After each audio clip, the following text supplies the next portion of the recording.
ठीक।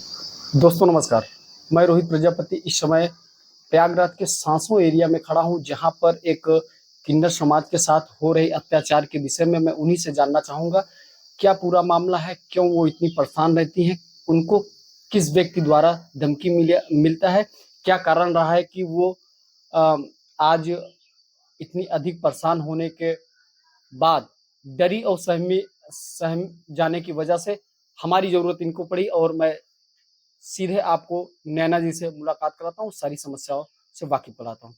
नैना जी, सबसे पहले मैं आपका परिचय जानना चाहूँगा। जी, मैं नैना किन्नर हूँ। मेरा घर सुल्तानपुर ज़िला में है, तहसील लम्भुआ है। मैं वहाँ से चल के यहाँ पे आके रूम लेके रहती हूँ। मैं यहाँ रूम लेके रहती हूँ, उसके बाद एक लड़का था जो मुझसे प्यार करने को बोला। मैंने बोली हाँ, मैं तुमसे प्यार करूँगी। मैंने तो एक बार उसको मना किया। उसने बोला नहीं मैं तुमसे प्यार करूँगा, मैं तुमको ज़िंदगी भर साथ दूँगा। मैं बोली नहीं ज़िंदगी भर तुम तो मेरा साथ नहीं दे पाओगे। वो लेकिन उसने दिलासा दिलाया, मैं भी बोली चलो ठीक है, मैं भी उसके प्यार में आ गई। उसके घरवाले एक बार मना किए हमको, फिर मैं मानी नहीं, वो भी नहीं माना, मैं भी नहीं मानी। वो बोला मैं घरवालों को मना लूँगा, तो घरवाले को मैं भी सब पैसा देने लगी, उसके घरवाले मान गए हमसे।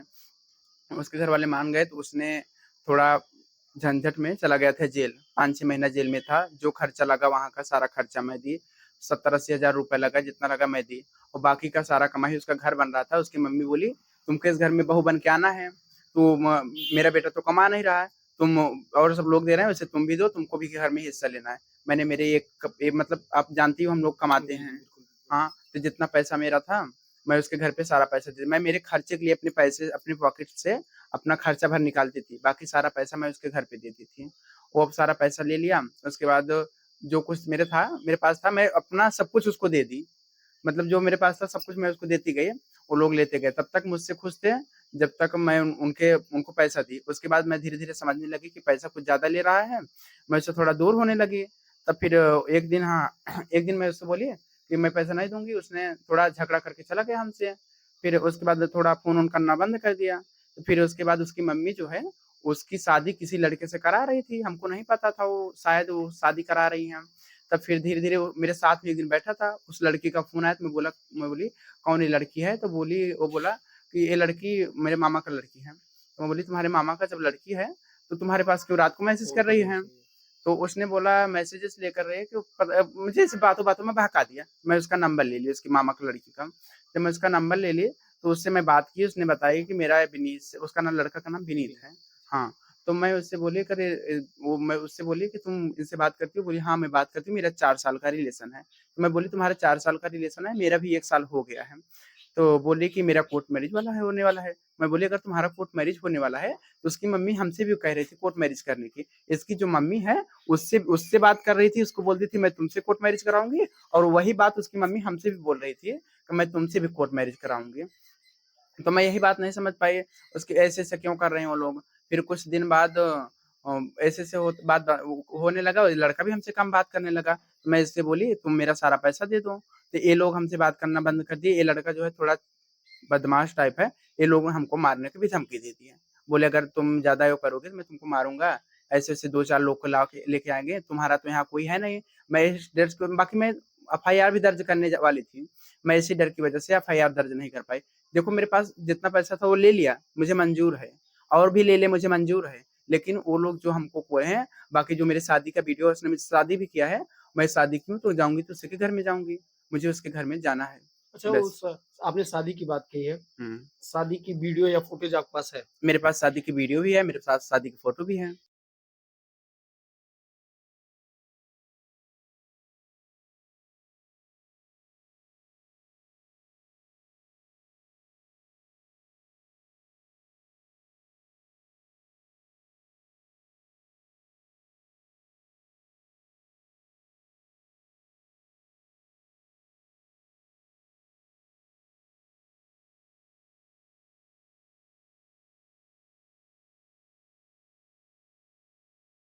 अब क्या इच्छा रखती हैं आप?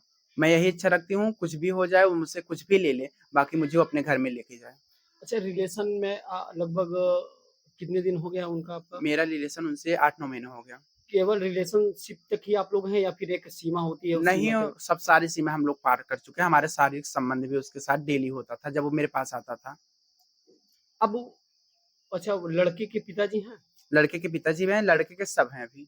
अच्छा, तो उनके पिता या माताजी क्या कहती हैं? उनकी माताजी, उनके पिताजी पहले हमसे कहते थे, तो मैं तुमको घर की बहू बनूँगी, तुम बनोगी, बाकी कोई नहीं बनेगा। तो एक दिन हाँ, ऐसे बात आई कि बच्चे की बात आई, उनकी हुँ। मम्मी क्या बोली, अगर तुमको बच्चा चाहिए, मेरे 4 बेटे हैं, ये सबसे छोटा है, मैं एक बड़े वाले बेटे का मैं तुमको बच्चा गोद दे दूँगी। मैं बोली मैं मेरी बहन से बच्चा लूँगी गोद, तो बोली ब बाहर का बच्चा मत लाओ मेरे घर में, मैं मेरे घर से ही बच्चा तुमको गोद दे दूँगी, तुम लोग अपना कमाना खाना।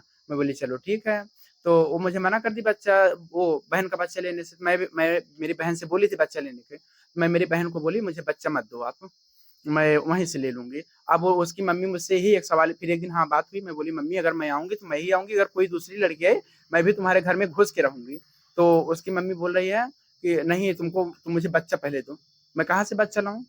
इसके पहले वो लोग बोलते थे मैं तुमको अपने घर में रखूँगा। अब सारा पैसा ले लिए, सब कुछ ले लिए, वो लड़का भी हमारे साथ रह के इतना दिन सोया, सब कुछ किया मेरे साथ, जितना जो एक लड़की करती है वो मैं भी की उसके साथ। मैंने उसको कुछ कोई कमी नहीं की। बस मेरे पास केवल एक लड़का ही नहीं हो सकता। अब उसको केवल लड़का चाहिए। पहले बच्चा चाहिए, तब उसको बोल रही तब मैं तुमको अपने घर में लूँगी। एक हुँ। प्रकार से कहीं न कहीं अब जान छुड़ाने के लिए एक ऑप्शन रख दिए हैं हाँ, वो वो लोग लोग कि केवल हमसे जान छुड़ाने के लिए ऑप्शन रखे हैं कि मुझे पहले बच्चा चाहिए। इसके पहले वो लोग बोलते थे कि मैं मेरे बड़े बेटा का मैं तुमको बच्चा दूँगी। अच्छा, धमकी देने की बात आप करें तो क्या वो लड़का धमकी देता है या उसके माता-पिता नहीं, धमकी देते हैं? लड़का केवल ये लड़का तो नहीं धमकी देता, उसकी मम्मी और उसका भाई धमकी देता है।